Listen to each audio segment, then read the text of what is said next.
नवरात हाथ धरन कपार पर महिया के मूर्ति रखे के बादुआर पर आई नवरात हाथ धरन कपार पर महिया के मूर्ति रखे के बादुआर पर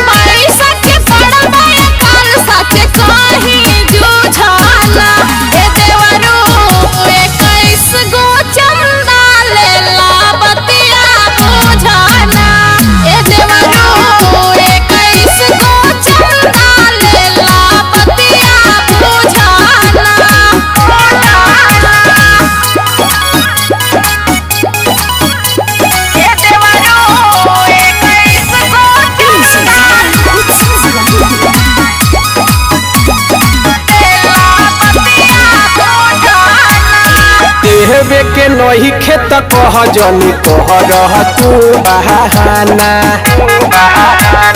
झूठ सच बोली हर साल तू तह कई दिलू माना देहबे के नही खेत कह जनी कह रह तू बहाना झूठ सच बोली हर साल तू तह कई दिलू माना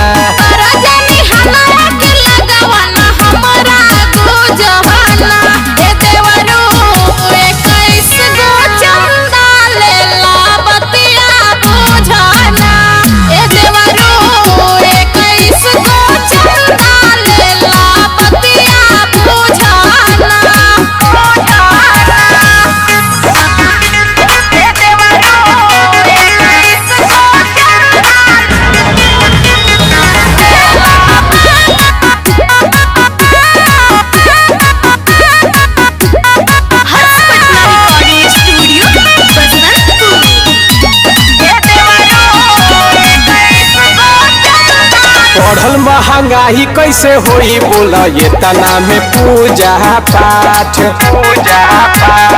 एक दुई दिन नहीं 9 दिन के होला नवरात बढ़ल महंगाई कैसे होई बोला ये तना में पूजा पाठ एक दुई दिन नहीं 9 दिन के होला नवरात